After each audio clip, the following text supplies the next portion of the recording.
Hi guys, welcome back to the channel. Now, you obviously know I've got a new car. I haven't actually shown that on the channel yet when I record this. This one I'm going to release straight away as well, because this isn't one of my main videos, so this one I'm just going to release straight away. So, I've got here the front of my Yaesu FTM-400. Now, in the last car, that was stuck down with a sticky pad using the metal bracket supplied. It was actually using the original sticky pad supplied with this. So that's obviously not going to work for what I want to do this time. I'm going to try and attach it to the windscreen. Now, Yaesu do sell a suction cup mount for this. Although, having said that, that's probably a wee bit more expensive than I would like. So, what I'm going to do is I'm going to modify this £6 phone holder thing from Wilko. The ones in Halfords were £8, and I was hoping to get something a bit more cheaper than the Halfords ones, but £6 would have to do. B&M only had what I'm using for my phone, which is about £11 or £12, I think it was, so that wasn't really ideal. And I didn't want to start modifying that. I just wanted to modify something cheap. And this is the cheapest one I could find. So it's got these 4 little lugs on it. Now I've done this before with a different mount, which I've since resined a webcam to use as the shack cam. So that's not going to really work anymore for what I want to do here. So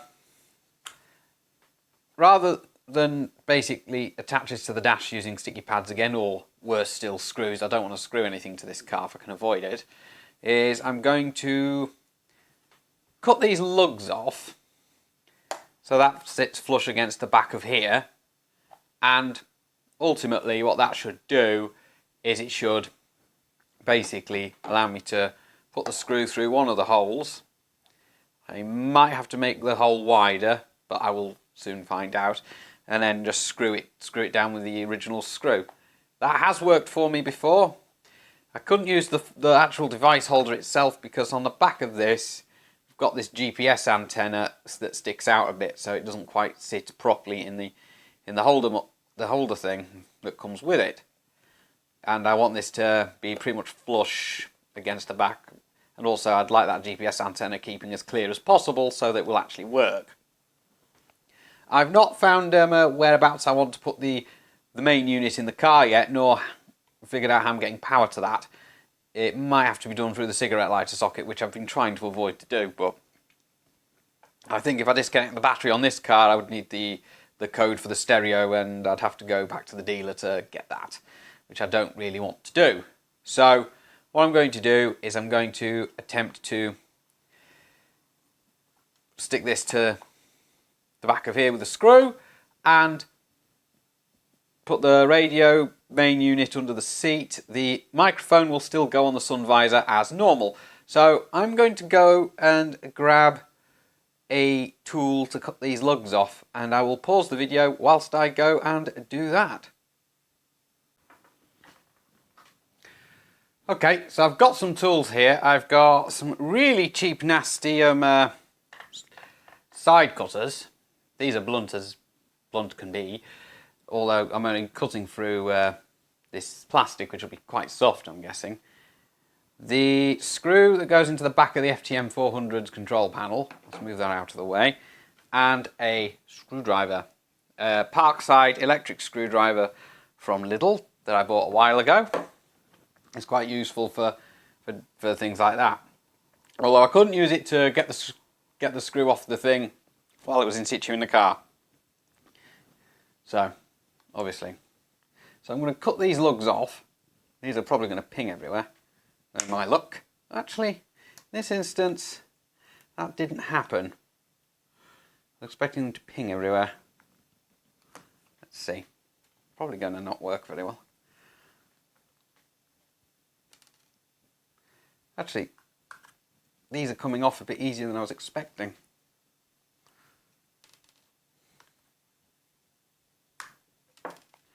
Go back over this last one, because it hasn't quite gone flush. I'm sure I can get that off. here. Yeah, best I'm going to do there. So, first of all, I need to check whether this screw, which isn't going to fit through any of these holes. So, that means I'd need to make that hole wider. So, I could make it wider with this, but this is probably going to make a rather poor job of it. So, what I'm going to do is I'm going to pause the video again whilst I go off and sort this out. Okay, so as you can see, I've drilled the holes. Looks like I might have scuffed the conduit as well, but although I'm not too bothered about that, it's just cosmetic. And what we've got here is at least 4 positions in which I can put this screw through. So what I'm going to do is I'm going to put the screw through one of these holes, that one, I think, and attach it using the electric screwdriver, which I've put an extension bar into, because if I don't do that, then what will happen is the screwdriver won't sit properly in there. So, screwdriver on, correct direction set. Oop.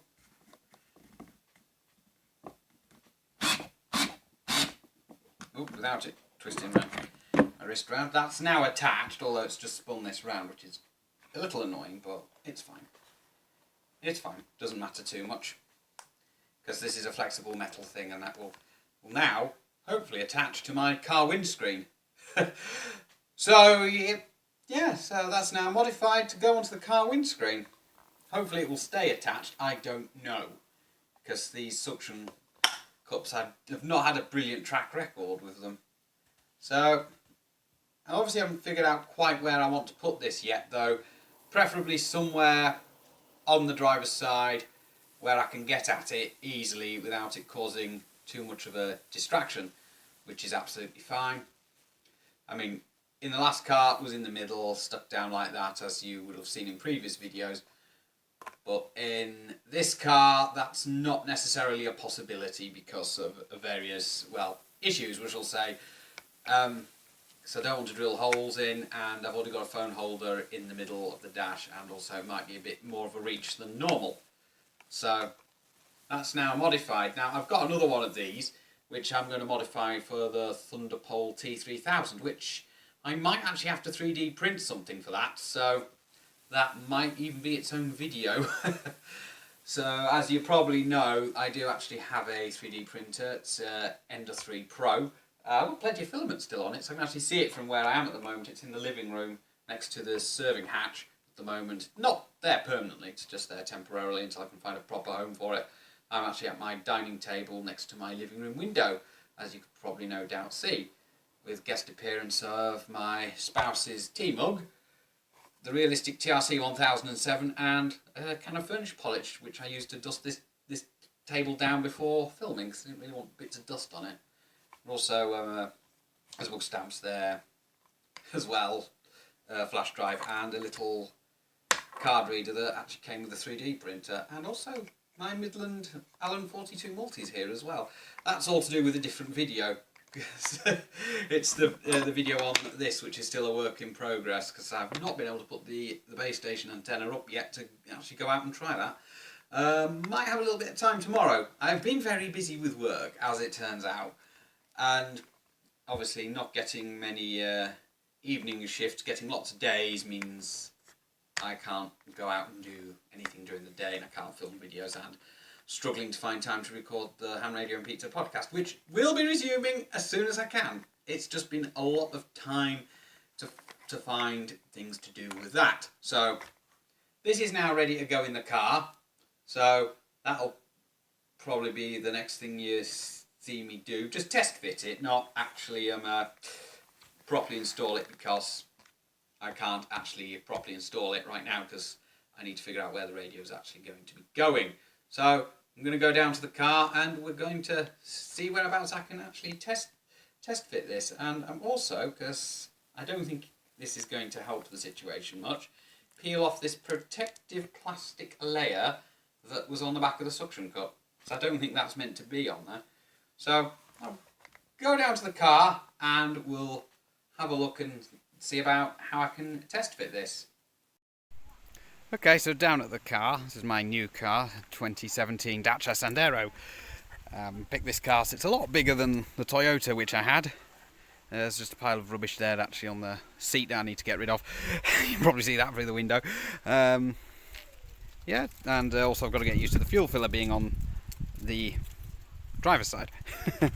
Not that I need to fill up with fuel right now, and not that I'm going to anyway, because at the time of filming this, there's been some issues with fuel supply to certain petrol stations, and people have been panic buying petrol because they think there's a fuel shortage, which there actually isn't. So, less said about that the better. I try not to do politics on this channel. So, get myself in here, and there we go. Ooh, close the door, and everything's all lit up even without the key in it. So that's something I'm also going to have to get used to. That's my dash cam firing up, so I have actually got that in here. So, whereabouts can I put this? Now, there's no airbag in there that I know of, because it's not marked up as such, so that's a good thing. I know there's an airbag in the steering wheel and on the passenger side, and I think in the seats as well, but I'm not sure.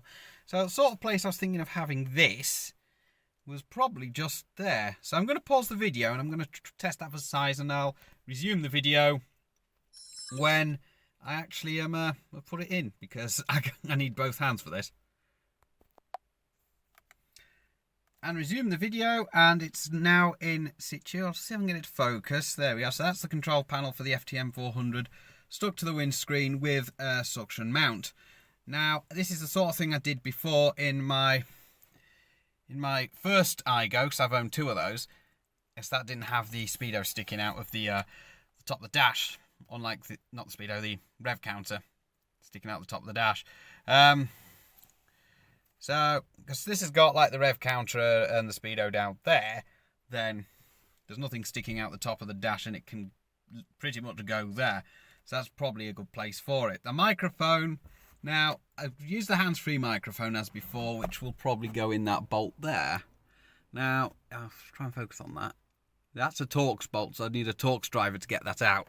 So I'm going to try and obviously install that there. Now, the aerial situation.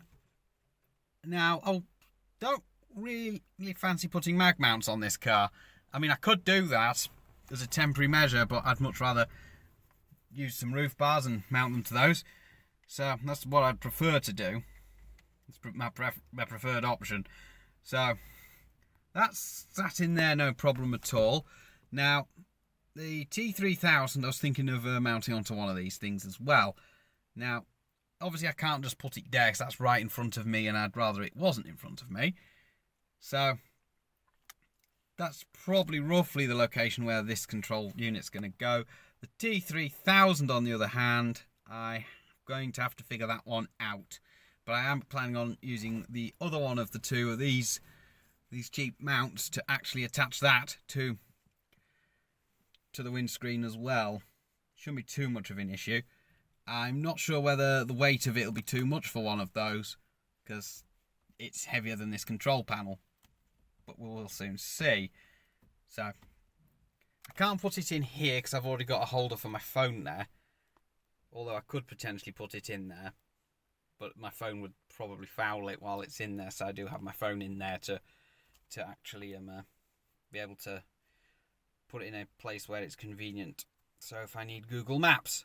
So, there is that. Now, it's just a case of figuring out where I can put the T3000. So, I don't want to put it right in my view, because it would probably be a distraction, but it also needs to be able to have somewhere to hang the microphone as well, because I don't really want to attach the microphone holder to the dash. I'd much rather not do that. And there's not really anywhere else I can put it, because down there in that gap there isn't really big enough, and I couldn't put it down the side of the seats because there just isn't any room there, so I couldn't put it in there. So that's hopefully going to be the location of that control panel, because what I'll also need to do is figure out where the main unit's going to go. The main unit I'm thinking of putting under the seat. I'm going to have to look under there and find out what's what under there and whether I can actually do that. So, at least that's one part of the installation done. And, well, it's not done. It's kind of a work in progress. It's going to take a while to get my radio gear in this car. As much as I would like it, I have to just take my time and not rush these things. Right, so I'm going to go back up to the house now, so I'm done. And I'll end the video here, and I will see what I can work on for the T3000 as well. So, this is Paul, Mike 0, Whiskey November uniform, or if you catch me in 11 metres and PMR 446, it's 26 Charlie Tango 730. Or on CB, you can just also call me the Red Squirrel. Well, at the moment, I'm not mobile with CB. In fact, I'm completely off the air with that right now, because obviously I don't have an aerial up. Completely off the air for 2 metres, unless I use a handheld in the house through the local repeater, which is GB3IR. And I've still obviously got my iGate, which is beaconing away merrily. And hopefully I'll be able to beacon some APRS from this car. That would be nice. And hopefully I can sort out a power arrangement. I might speak to one of the local amateurs about that. I know one of the local amateurs has the same radio as myself, Mac M0RIE. I think he powers his radio from the cigarette lighter socket. I'm not sure whether that's the best thing to do. This car does actually have 2 of them, which is, well, a real treat for me. So, as long as I don't set the radio at quite high power, I should be okay, but that just depends on what's what and whether I can get away with it. I technically shouldn't run that off the cigarette lighter socket. I should go straight to the battery, but again, I would need the code for the stereo, which I don't have, unless it's in the handbook, which I haven't seen it in there. So I've had a look at the handbook, and, you know, these things, they're sent to try us, I suppose. So, 7th for now, and I'll catch you in the next video. Hopefully I will get the next video completed. I'm still working on that, and hopefully I'll start getting more episodes of my podcast out as well, because I'm still trying to work on that. It's just finding the time now. So I've been very, very busy with work. So, I'll catch you in the next one, and, well, hopefully the next one will actually be me finishing off that telescopic antenna for handhelds that I got off Wish, because I'm still working on that. Surprisingly enough. So, and, well, yeah, I was going to finish that off with the old car, but, you know, that went before I could finish it. So, 7-3s for now, guys.